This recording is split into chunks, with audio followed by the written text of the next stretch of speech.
High hello viewers welcome. This is Tarak. Boot cut Balaraju ఈ cinema title announce చేసిన తర్వాత, అలాగే టీజర్ ట్రైలర్ చూసిన తర్వాత ఆ ట్రైలర్ చూసిన వాళ్ళందరూ కూడా మాట్లాడిన మాట ఒకటే, కథ వేరుంటుంది అనేది. సో ఎందుకంటే బిగ్ బాస్లో సోహెల్ ఏదైతే డైలాగ్ చెప్పి మనందరికీ పాపులర్ అయ్యాడో, మనందరికీ ఒక హౌస్ హోల్డ్ నేమ్ లాగా అయిపోయాడో, సో అదే డైలాగ్ తోటి ఇప్పుడు ఆ సినిమాని అందరూ పొగిడారు. అయితే ఫైనల్గా ఆ సినిమా ఎట్టకేలకు చాలా గ్రాండీర్గా రిలీజ్ అయ్యి ప్రేక్షకుల ముందుకు వచ్చింది. మరి ఈ సినిమా గురించి ఇంట్రెస్టింగ్ విషయాలు సోహెల్ అండ్ అవినాష్ ఉన్నారు, వాళ్ళని అడిగి తెలుసుకుందాం. హలో సోహెల్ గారు. హలో అవినాష్ గారు. ఇంతకుముందు మీ సినిమాలో చూపించారు మిస్టర్ ప్రెగ్నెంట్లో, అంటే ఒక 9 నెలలు కష్టపడి ఎంత ఇదైతే పడితేనే ఒక బిడ్డ అనే ఇది బయటకు వస్తుంది అనేది చెప్పారు. అంత ఎమోషనల్గా టచ్ చేశారు. సో ఈ సినిమాకి మాత్రం ఈ సినిమా బయటకు తీసుకురావడానికి మీరు ఎంత కష్టపడ్డారనేది మీరు మాటల్లోనూ మీరు చెప్పిన ప్రతి ఒక్క దాంట్లో కూడా మాకు కనెక్ట్ అయిందనమాట. అందుకే ప్రతి ఒక్కళ్ళు సోహెల్ని సపోర్ట్ చేయాలనుకుని చాలామంది చేశారు, ఇంకా చేయడానికి కూడా వెయిటింగ్ ఉన్నారు. మీరు ఎవరినైతే టార్గెట్ చేసి చేశారో ఆడియన్స్ ఇంకా థియేటర్స్కి రావాల్సి ఉంది, మిమ్మల్ని చూడాల్సి ఉంది కూడా.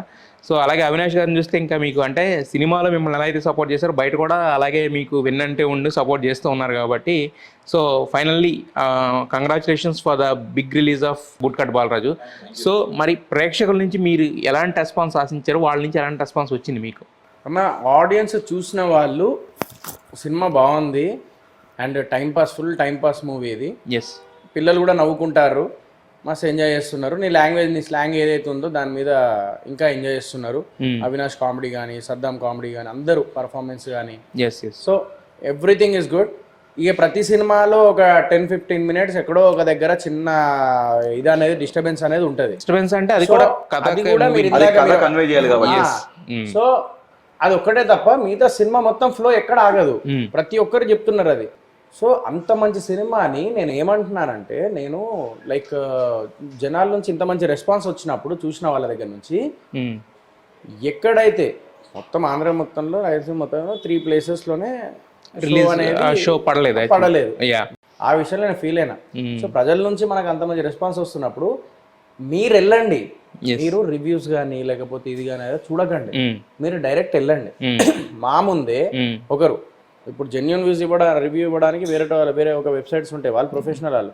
కొంతమంది ఊరికే పెట్టేస్తూ ఉంటారు. వాళ్ళు ఏం చేసారు, 15 మినిట్స్ సినిమా చూస్తున్నప్పుడు మేము ఇట్లా జూమ్ చేస్తున్నాం, మేము ఇట్లా 15-20 మినిట్స్ ఇట్లా జూమ్ చేస్తుంటే రివ్యూ రాస్తాడు ఆడ కూర్చొని మా ముంగట. ఓకే, నాకు అర్థం కాలేదు ఇదేం లాజిక్, అసలు సినిమా మొత్తం అయిపోలే, అట్లెట్లా మొత్తం ఇప్పుడే డిసైడ్ అయ్యి రాస్తాడు అని చెప్పేసి. సో అందుకే నేను ఏమన్నానంటే, so don't watch reviews. So cinema చూస్తున్నప్పుడు కొంతమందికి హారర్ ఇష్టం, కొంత థ్రిల్లర్ ఇష్టం, కొంత ఇట్లా ఉంటుంది. సో థియేటర్ వరకు మీ ఊరు నుంచి ఒక 100 మంది ఫస్ట్ డే అయినా కనీసం ఒక వెళ్ళిర్రు, లేకపోతే 50 మంది వెళ్ళారు. అక్కడ మీరు చూసిన తర్వాత 10 మంది చెప్తారు ఇట్లా. అది ఇంపార్టెంట్. ఇప్పుడు మన కంటెంట్ బాగుందని చెప్పేసి ఎప్పుడు తెలుస్తుంది అన్న? చూస్తే నేను అదే చెప్పినాను.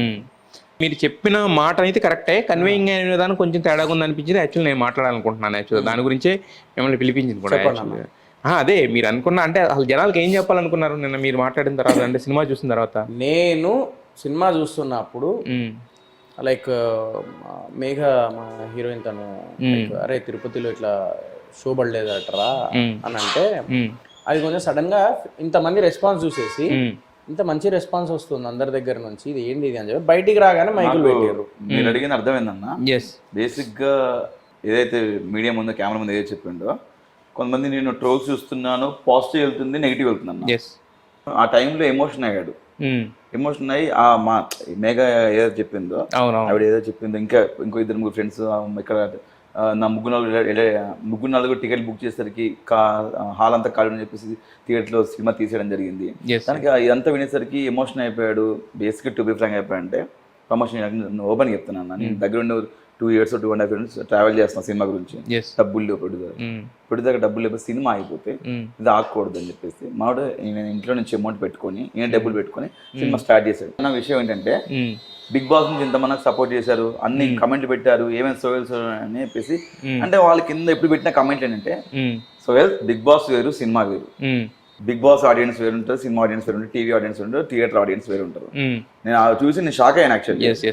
బేసిక్గా అరే నన్ను ఇంత సపోర్ట్ చేశారు మీరు, అరే బిగ్ బాస్ నన్ను లేపారు ఈరోజు రావాలి బిగ్ కదా బాస్ వల్లే మనం ఈరోజు ఈ పొజిషన్ Yes. Yeah, yeah. మీరు సపోర్ట్ వల్ల మీ ఓటింగ్స్ వల్ల ఈరోజు పొజిషన్ అదే మీరు కూడా మీరే వస్తే థియేటర్ కి ఎస్ నాకు కొంచెం థియేటర్ ఫుల్ అయిపోద్ది నాకు సపోర్ట్ వస్తుంది అని చెప్పి ఆవేదనతో ఏడ్చారు తప్ప అయితే ఫుల్ కూడా కాదన్న, నేను ఫుల్ కూడా ఎక్స్పెక్ట్ చేస్తాను. అంటే నా పాయింట్ ఒకటి ఇక్కడ యాక్చువల్గా ఏంటంటే ఎనీ సినిమాను కూడా మనం ఫస్ట్ షోతోనో లేదా ఫస్ట్ డేతోనో ఎప్పుడు కంపేర్ చేయకూడదు.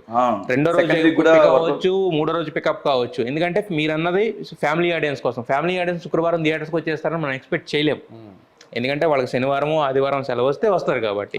సో మీరు మరి అలాంటప్పుడు నేను ఇంక నుంచి మామూలుగా సినిమాలు తీసేస్తాను అలాంటి సినిమాలు ఫ్యామిలీ ఆడియన్స్ అది మిస్టేక్ అయిపోయింది. బేసిక్ గా మనోడు కొంచెం ఆవేదనలు ఎమోషనల్ గా అయిపోయింది కానీ అన్న హనుమాన్ ఉంది. హనుమాన్ సెకండ్ వీక్ ఎంత మంచి టాక్ వచ్చింది. అవును, బలగం. ఇంకోటి ఏంటంటే హనుమాన్ రిలీజ్ అయిన టైంకి వేరే థియేటర్స్ కూడా దొరకలేదు. మీరు థియేటర్స్ లో వేసి థియేటర్లో రాలేదంటున్నారు, మరి దానికి థియేటర్స్ దొరకలేదు అంటే ఒక్కటన్నా కానీ డిఫరెన్స్ నేను చెప్తా. మనము don't judge book by cover అంటారు. అవును అవును. నా సినిమా బుడ్కట్ బాలరాజు ట్రైలర్ చూస్తే అదే ఆడియన్స్ చూస్తే మనము ఒప్పుకోవాల్సిన విషయం నేను కూడా ఒప్పుకుంటుంది. ఈ రొటీన్ సినిమా నేనేమో అనేది ఒకటి ఇంపాక్ట్ పడిపోతుంది. Hanuman is like next level CG కానీ అది. సో వి కాంట్ కంపేర్ కాదు సిచ్యువేషన్. అదే నేను చెప్తున్నా. మనదేంటి ఎంటర్టైన్మెంట్, జస్ట్ ఒక ఎంటర్టైన్మెంట్. నాకున్న లిమిటెడ్ బడ్జెట్ లో ఒక చిన్న హీరో, మాకున్న లిమిటెడ్ బడ్జెట్ లో సరే మేము ఒక ఎంటర్టైన్మెంట్ సినిమా తీసినాం అంతే. నేనేదో నాకు ఇన్ని కోట్లు రావాలి ఎన్ని కోట్లు నేను ఎక్స్పెక్ట్ చేయలేదు.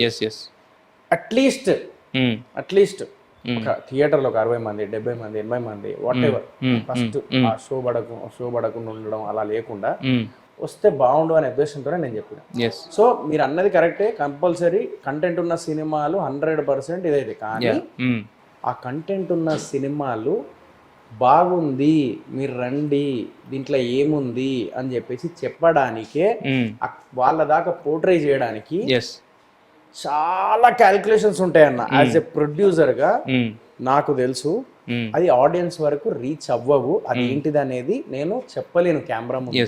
ఓకే, చాలా ఉంటాయి. మ్యాజిక్లు అయిపోతాయి అన్ని. సోషల్ మీడియాలో మ్యాజిక్ చేసేస్తారు అట్లా. సో అలా నేను మ్యాజిక్ చేయలేను, నేను చేయలేకపోయా due to some financial issues లేకపోతే. బట్ అయితే ఇప్పుడు ఇంతకుముందు మీరు చేసిన సినిమాలన్నింటికి కూడా మిస్టర్ ప్రెగ్నెంట్ కావచ్చు, అంతకుముందు మీరు చేసిన 3 సినిమాలకే కూడా ప్రేక్షకులు రావడం జరిగింది, చేయడం జరిగింది కదా. బట్ ఇది మీరు అన్నట్టే, ఎందుకంటే కొంచెం టైం ఇచ్చి చూడాల్సిన.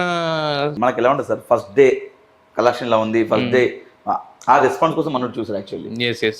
ఆ రెస్పాన్స్ చూసా రాకపోయేసరికి అరే ఇంత తిరిగా ఇంత కష్టపడ్డాను అనక నేను అదే అంటున్నాను. టైం ఉండాలి, టైం కావాలి. ఈరోజు ఫ్రైడే సాటర్డే సండే చూద్దాము, నెక్స్ట్ ఇంకో వీక్ చూద్దాము. వస్తారు జనాలు. ఏదన్నా 10 మందికి తెలిస్తేనే కదా అలా స్ప్రెడ్ అవుతుంటది. ఈరోజు వర్డ్ ఆఫ్ మౌత్ అనేది కొంచెం టైం పడుతుంది. నేను రైంది ఈరోజు డిస్కషన్ జరుగుతున్నాయి సినిమా గురించి. ఇప్పుడు వీడియో గురించి నాకు ఎంతమంది ఫోన్ చేస్తారు సార్, కాకపోతే సినిమా ఇండస్ట్రీ నుంచి ఫోన్లు చేస్తున్నారు, డైరెక్టర్లు ఫోన్ చేస్తున్నారు, కెమెరామెన్లు ఫోన్ చేస్తున్నారు, ఆర్టిస్ట్ ఫోన్ చేస్తారు. ఏంటి సోయి అందుకే అంత ఎమోషన్ అయ్యాడు, అది ఇది ఎందుకు ఏడ్చాడు అంటే చెప్తున్నాను సార్ ఏంటి సినిమా ఏముంది అసలు, ఎందుకు ఏడ్చాడు, మ్యాటర్ ఉందా లేదా అని థియేటర్లు చూస్తారు. అయితే మీరు మాత్రం మొత్తం సినిమాలో చెప్పాలంటే కనుక సోహెల్ ఎంతైతే కీ రోల్ ప్లే చేశారో, అలాగే మేము ఫస్ట్ హాఫ్ అంతా కూడా మొత్తం మర్చిపోయి నవ్వుకున్నాం అంటే కనుక మీరు అండ్ సద్దాం అండ్ మీ ముగ్గురు కెమిస్ట్రీ, బేసిక్గా హీరో హీరోయిన్ కెమిస్ట్రీ అనేది పక్కన పెట్టేస్తే మీ ముగ్గురు ఫ్రెండ్స్ గ్యాంగ్ కెమిస్ట్రీ మాత్రం చాలా బాగా సెట్ అయింది. సో మరి మీరు జనరల్గా ఏంటంటే మీరు ఆల్రెడీ రైటర్ కూడా ఇంతకుముందు రాసుకునేవాళ్ళు స్కిట్లు అవి కూడా కాబట్టి మరి అక్కడ ఆన్ ద స్పాట్ ఏమన్నా వేసేయడం ఇలాంటి ఏమైనా జరిగాయి సార్. నాకు రైటర్ రాకేష్ దుబాసి అండ్ రాంప్రసాద్ గారు మాకు రాశారు. మధ్య మేము కొన్ని చెప్తుంటే కూడా సోహెల్ ఇది బాగుంటుంది అంటే ఇది బాగుంది అబ్బా ఇది యాడ్ చేద్దాం అని చెప్పేసి అది కొన్ని డబ్బింగ్ కూడా యాడ్ చేసాం. డబ్బింగ్ కూడా ఎండింగ్ లో అయిపోయిన తర్వాత ఇప్పుడు సరియు తంతే ఏర నడ్డిరిగింది అంటే లేదు ముడ్డిరిగింది అంటే ఇది యాంగిల్ కూడా బాగానే ఉంది. ఇవన్నీ యాడ్ చేసుకున్నాను డైలాగులు. మీరు అన్నారు అంటే బిగ్ బాస్ లో నన్ను చూసి చేసిన వాళ్ళందరూ కూడా ఇంకొకసారి సపోర్ట్ చేయండి, 30 మంది కూడా రాలేరా అని అన్నారు కదా. యాక్చువల్గా మీరు ఇంకో మాట కూడా అన్నారు, నేను యాక్టింగ్ చేశాను, నేను దీంట్లో ఫైట్లు చేశాను, డాన్స్ చేశానని. ఇక్కడ ఏంటంటే క్లారిటీ ఏంటంటే సోహెల్ బాగా చేయలేదని ఎవరు అనలేదు. యాక్చువల్గా సోహెల్ బాగా చేయలేదు, సోహెల్ యాక్టర్ కాదు అని అనలేదు, లేదా 4వ సినిమా దాకా రాదు యాక్చువల్గా. సో కాబట్టి మరి మిమ్మల్ని అభిమానించే కొంతమంది ఉంటారు కదా, సో వాళ్ళకి ఏం చెప్పాలనుకుంటున్నారు ఈ సినిమా గురించి? అంటే తీసుకెళ్ళండి అని చెప్పే రిక్వెస్ట్ వేరేలాగా ఉంటుంది, నిన్న మీరు చేసిన ఆ ఎమోషనలిజం వేరే విధంగా. ఇక అయిపోయింది అన్న, అట్లా అయిపోయింది అన్న. అది ఇప్పుడు మనం మనుషులం అన్న. ఇప్పుడు నేను ఏంటంటే బేసికల్లీ ఎమోషన్స్ అనేటి ఎప్పుడు ఎట్లా రియాక్ట్ అవుతావు మనకు తెలియదు ఆ సిచ్యువేషన్ లో. సో ఆ సిచ్యువేషన్ లో అట్లా అయిపోయినా okay, I will accept that. Okay, content ఉన్న సినిమాలు డెఫినెట్ నడుస్తాయి, బట్ నేను కంటెంట్ ఉన్న సినిమాలు అట్లా కంటెంట్ ఉన్న తెలవడానికి మీరు వెళ్ళండి అనేది జస్ట్ నేను పోర్ట్రే చేసే విధానం మారిపోయింది. బట్ నేను చెప్పేది అది. అంటే మనోడు ఓన్ చేసుకున్నాడు ఫ్యాన్స్ ని కూడా, ఫ్యామిలీ లాగా. ఇప్పుడు ఫ్యామిలీలో అమ్మాయి నాకు ఏందమ్మా నువ్వు ఇట్లా చేస్తావు నాన్న ఏందా ఆ థాట్ లో ఏందా అంటే హీరో ముందు నుంచే బిగ్ బాస్ ఎలా ఉన్నాడు, బయట కూడా అలా ఉంటాడు, బయటకి ఎలా ఉన్నాడు బిగ్ బాస్ అలా ఉన్నాడు, అదే కన్వే చేశాడు. కానీ కొంచెం అంటే మీడియా ముందుకు వచ్చేసరికి మనం చెప్పేదండి అమ్మ కింద కమెంట్ చూసా, ఏంట్రబే మన మీద అరుస్తుండు అరుస్తుంది ఏంది అడుగుతున్నాక అదే చూడరాక మేబీ తీసుకునే వాళ్ళు ఇంకో నీ మెంటాలిటీ ఇదే, కానీ తీసుకున్న అందరూ నీ పరంగా తీసుకోరు కదా. ఎందుకంటే మీరు ప్రొడ్యూసర్ షూస్ లో ఉన్నారు కాబట్టి మీకు అలా మాట్లాడారు. బట్ ఆడియన్స్ నుంచి చూసే వాళ్ళకి ప్రేమగా చెప్పినట్టే బాగుంటది, కానీ అంటే బేసికలీ ఇప్పుడు మనం ఒకవేళ ఫ్రెండ్స్ తో ఉన్నాం అనుకున్నా, ఇప్పుడు ఏదో అడుగుతాము, అలాగే ఏదో చెప్తామన్నా. ఫర్ ఎగ్జాంపుల్, అరే నీకు ఇట్లా సరే ఏది పోవు కదా, సరే ఇట్లా చేస్తారా నేను, ఓకేనా ఇట్లా చేసి వెళ్తావా, నేను ఇట్లనే చేస్తా, ఓకేనా అదే ఇట్లా. నేను ఆడియన్స్ ని కూడా నేను అట్లా ఓన్ చేసుకున్నాను. సో అందుకే ఆ ఇదితో నేను చెప్పిన, ఎందుకంటే నేను ఒక రియాలిటీ షో నుంచి వచ్చినా కాబట్టి నేను దగ్గర అట్లనే అయినా కాబట్టి నేను అట్లనే మాట్లాడినా. చాలా మంది ఇప్పుడు నాకు ఫర్ ఎగ్జాంపుల్ నాతో వర్క్ చేసిన వాళ్ళే నీ వల్ల మాకు కూడా డ్యామేజ్ అయింది అని చెప్పేసి కూడా అన్నారు. ఇప్పుడు వర్క్ చేసిన వాళ్ళు రివీల్ దని దేనికి అయింది అంటే, లేదు నువ్వు మొత్తం అంతా అది ఇమ్మెచ్యూర్డ్గా బిహేవ్ చేసినావు, దానివల్ల ఎవ్రీవన్ లైక్ ఏంది అంత చిల్లర్గా అట్లా ఏందా ఏడవడాలి ఏంది, ఒక హీరో అంటే ఒక హోదాతనం, అది ఏమైంది, అది ఆ హీరో అంటే డీసెంట్ గా మెయింటైన్ చేయాలి, అది లేదేంది అది ఇది అని చెప్పేసి అంటారు. అసలు నువ్వు చాలా మారిపోవాలి, నువ్వు చాలా తప్పు చేస్తున్నావు నువ్వు లైఫ్ లో. నువ్వు ఒక యాక్టర్ గా ఎదుగుతున్నప్పుడు you have to be calm. ఏ కంపారిజన్ స్టార్ట్ అవుతాయి.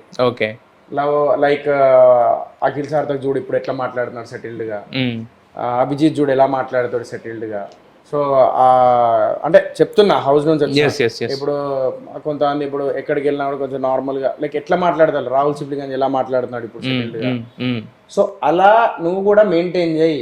నువ్వు ఈ ఏడవడాలి చిన్న పిల్లల్లాగా, నువ్వు కొంచెం మెచ్యూర్డ్ గా ఆలోచించు, కొంచెం మైండ్ సెట్ మార్చుకో, అందరూ నీ వాళ్ళు అని చెప్పేసి అనుకోకు. ఒక మనసులో ఏదున్నా కూడా గుండెల్లోనే పెట్టుకో. కెమెరా పక్కకి వెళ్ళి ఏడు కావాలంటే కెమెరా ముందు ఒక చెప్పే విధానం ఉంటది, అది నేర్చుకో అని చెప్పేసి ఫుల్ క్లాస్ వీకిర్రు.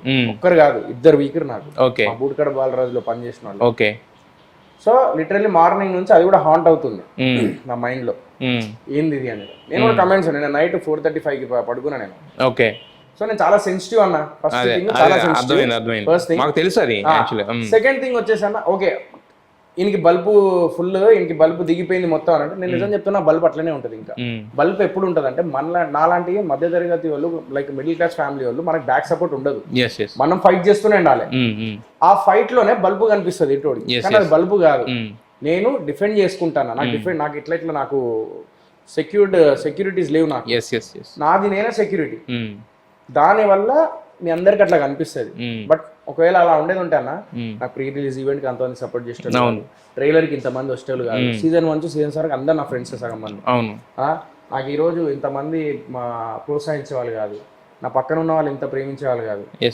సో ఇవన్నీ క్యాలిక్యులేట్ చేస్తే దగ్గర ఉన్నోడు తెలుస్తుంది సోహెల్ అనేవాడు ఏంది, సోహెల్ అనేవాడు పడే బాధ ఏంది అనేది. అయితే కాకపోతే చాలా మంది అడుగుతుంది ఏంటంటే, మీ బెస్ట్ ఫ్రెండ్ అయిన అఖిలే ఎందుకు రాలేదని మాట్లాడుతున్నారు చాలా మంది. అంటే ఏం లేదన్న, చిన్న మా ఇద్దరికి ఏంటంటే లైక్ తెలియకుండానే ఇప్పుడు అతని వర్క్ లో అతను ఉన్నాడు, నా వర్క్ లో నేనున్నా, అలా కొంచెం ఇదే దూరమైనమే తప్ప మధ్యలో చిన్న మిస్అండర్స్టాండింగ్స్ ఉంటే అవి ఫ్రెండ్షిప్ లో అయితే ఉంటాయి.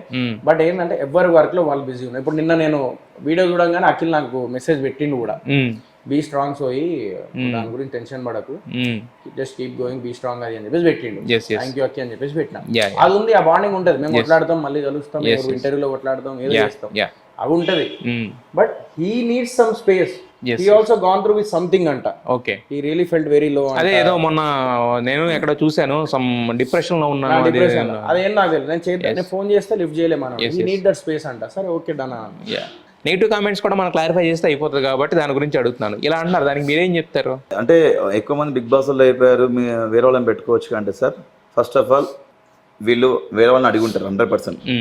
వాళ్ళకి సోయల్ హీరో, సోయల్ కాంబినేషన్ మనం చేస్తే మనకు వర్కౌట్ అవుతుంది అవదా. ఇప్పుడు మీరు ఇద్దరు అంటే ఓకే, బట్ ఇప్పుడు దీంట్లో సిరి హనుమంత్ ఉంది, యాజ్ వెల్ యాజ్ మనకి గంగ ఉంది, రోహిణి ఉంది, తర్వాత సరయు ఉంది. సో వీళ్ళందరూ అంటే ఒక అనేది వీళ్ళు అనుకున్న క్యారెక్టర్స్ అవే అంట, ఏ మార్పులు చెప్పండి ఫస్ట్ నుంచి వాళ్ళనే అనుకున్నానంట. ఓకే, అది కోఇన్సిడెన్స్. మా ఊరు తెలంగాణ మాట్లాడేది, మా ఊరు తెలంగాణ ఒకటి ఉంటుంది లాంగ్వేజ్, గుజర్ కానీ జగిత్యాల కరీంనగర్ ఇదంతా లాంగ్వేజ్ ఒకటి ఉంటుంది. సో ఆ తెలంగాణ లాంగ్వేజ్ అది ఏదైతే మాట్లాడుతామో మేము, ఆ లాంగ్వేజ్ వచ్చేసి అవినాష్కి వస్తుంది, సద్దాంకి వస్తుంది, గంగవ్వకి వస్తుంది. మళ్ళీ తర్వాత రోహిణి ఏమో ఆ character correct set. So Rohini పని మనిషి క్యారెక్టర్ కరెక్ట్ సెట్. మేము అట్లా తీసుకున్నాం. సిరి వచ్చేసి ఒక అమ్మాయి, ఒక అట్లా మాకు కావాలి. ఓకే, అట్లా సిరీని సెలెక్ట్ చేసినాం మేము. అయితే యాక్చువల్గా మీరు అంటే ఈ సినిమాకి సంబంధించి ప్రొడక్షన్లో ఉన్నారు, క్యాస్టింగ్లో ఉన్నారు, మొత్తం రైటింగ్లో కూడా ఉన్నారు, ఇన్వాల్వ్ అయ్యారు కదా. సో మీకు స్క్రిప్ట్ వర్క్ జరుగుతున్నప్పుడు ఈ మూమెంట్స్ బాగా వెళ్తాయి అనుకుని థియేటర్లో అనుకుని ఉంటారు కదా. సో వాటిలో మీకు బాగా పేలిని అయ్యి మీరు అనుకున్న దాంట్లో మిస్కాల్కులేషన్స్ ఏమైనా అయినాయా, లేకపోతే అనుకున్న దానికన్నా ఎక్కువ రెస్పాన్స్ వచ్చిన సీన్స్ అంటే ఏం చెప్తారు సినిమాలో? అంటే ఒక్కటి యాక్చువల్ దేవుడు వచ్చే సీన్ ఉండే అన్న, అది మేము తీసేసినాము. మనోడు దేవుడు వస్తాడు అనమాట. సో యాక్చువల్ అంటే దేవుడు వచ్చినట్టు యాక్ట్ చేస్తాడు, కాంబినేషన్ ఉంటుంది, డిలీటెడ్ సీన్స్ లో రిలీజ్ చేస్తాం. అది యాక్చువల్లీ అది గనక ప్రాపర్ చేసి ఉంటే థియేటర్లో సినిమా మొత్తంలో అదే హైలైట్ అయ్యేది. అంటే ఒక చిన్న సినిమాకి ఎలాంటి పరిస్థితులు ఉన్నాయో తెలిసి కూడా ఇలాంటి గట్స్ డెసిషన్ దేనికి తీసుకోవడం రీజన్ ఏంటి? అంటే ఒకటే నాకు ఒక డేర్నెస్ ఉందన్న లైఫ్ లో. చాలా మంది ఇప్పుడు కూడా ఐఎమ్ గోయింగ్ త్రూ దట్. నా మీద ఎన్ని బురదలు జల్లినా, ఎన్ని నెగిటివ్ అయినా నేను ఒకటే ఆలోచిస్తా, పాజిటివ్ కూడా ఉన్నది కదా. ఎంతో మంది ఫోన్లు చేసిర్రు నాకు, భయ్యా మేము ఉన్నాను, టెన్షన్ పడకు భయ్యా, అది ఇది అని చెప్పేసి. ఏంది భయ్యా, అది ఇండస్ట్రీ నుంచి ఫోన్ చేసిర్రు, నువ్వేం టెన్షన్ పడకు మేము ఉన్నాము, అది ఇది అని చెప్పేసి. నేను అంత పాజిటివ్గా ఆలోచించే మనిషిని. ఎప్పుడో ఒకసారి బర్స్ట్ అయిపోతాను నిన్నట్లాగా అంతే. నేను ఈ 2 years జర్నీలో ఈ సినిమాకి నేను ఒకవేళ నేను పడిన కష్టం కానీ ఇది కానీ దాని అసలు అవసరం లేదు నాకు. ఒక ప్రొడ్యూసర్ టెన్షన్ పడుతూ ఉంటే నేను ఎంటర్ అవ్వాల్సిన అవసరం నాకు లేదు. నేను ఒక నా ఎదుటి మనిషి ఆపదలో ఉన్నాడంటే నేను నిజం చెప్తున్నా, I will be the first person to come forward. నేనున్నా అన్న, టెన్షన్ పడకు అన్న. నేను ఒకటే నమ్మిన, నేను ఏ నుంచి సంపాదించినా మళ్ళీ దానికే పెడతా, మళ్ళీ అక్కడి నుంచి సంపాదిస్తా. సినిమానే నేను ఇల్లు కొందాం అనుకున్నా, అది 100 సంవత్సరాలు ఉంటుంది, 50 సంవత్సరాలు ఉంటుంది ఇల్లు. కానీ నాకు సినిమా అనేది నాకు తరతరాలుగా ఉంటుంది, పెట్టేద్దాం. అందుకని చెప్పి ఇల్లు కొందాం అనుకున్న డబ్బులు కూడా సినిమాకి పెట్టారు. అదే మెయిన్. సో ఒక గుడ్ విల్ అది నాకు, గుడ్ విల్ ఉన్నది నాకు. సో నేను అన్న పాషాబాయ్తో, మా మెయిన్ ప్రొడ్యూసర్తో, నువ్వేం టెన్షన్ పడదు. బట్ ఇప్పటిదాకా నేను 4 సినిమాల్లో బిఫోర్ రిలీజ్ బిజినెస్ అయిన సినిమా ఏదైనా ఉన్నదంటే బూట్కట్ బాలరాజ్. సూపర్. సో మరి మీకు అవినాష్ మొత్తం టోటల్గా సినిమా అంతా కలిపి చేశారు కదా, చాలా మీ అంటే జనరల్గా సైడ్ క్యారెక్టర్స్ ఎలా ఉంటాయంటే జస్ట్ ఒక సీన్కో 2 సీన్లకు పరిమితం అవుతుంది. దీంట్లో ఏంటంటే ఆల్మోస్ట్ ఒక పాటలకు తప్పనించి హీరోయిన్ కన్నా ఎక్కువ మీరే కనపడ్డారు. మీరు అండ్ సద్దాం ఇద్దరు కలిసి చేసినవి కూడా బాగా పేలిని కూడా థియేటర్లో, అంటే ఏదో చిరాగ్గా ఉన్నట్టు ఎలాగా లేకుండా బాగా పేలిని కూడా. సో మరి మీరు కూడా ఆల్రెడీ ఒక రైటర్ కదా, మరి దీంట్లో ఏమన్నా ఇన్పుట్స్ ఏమన్నా ఇచ్చారా మీ సీన్స్ పరంగా ఎన్హాన్స్ చేయడానికి? అని వాటి నేను సద్దాం కానీ కూర్చున్నప్పుడు, రాకేష్తో కూర్చున్నప్పుడు, రైటర్ దుబాస్ రాకేష్తో కూర్చున్నప్పుడు డెవలప్మెంట్ చేసాము. అండ్ దాంతో బేసిక్ గా సార్ మనం ఎంత కామెడీ చేసినా దాన్ని కట్ చేసి ఎడిట్ చేసి అనుదీప్ దేవ్ గారిని బాగా యాడ్ ఆన్ చేశారు. అంటే లైక్ అది కొంచెం మాకు ఇంకా కామెడీకి ప్రాణం పోస్తుంది అనమాట. మ్యాక్సిమం చాలా సినిమా వరకు మేము డెవలప్మెంట్ చేసాం చిన్నవి, ఎందుకంటే మనకు కొంచెం అవగాహన ఉంది కాబట్టి కామెడీ పట్ల ఏది పేలుతుంది అని చెప్పేసి అక్కడే కొంచెం చిన్న ఇది వర్కౌట్ కాదని యాడ్ ఆన్ చేసి అంటే షూటింగ్ చేస్తున్నాం సార్. చాలా కష్టపడుతూ చేసాము, ఇష్టపడుతూ చేసాము, నవ్వుతూ చేసాము. ఇప్పుడు సినిమా అందరూ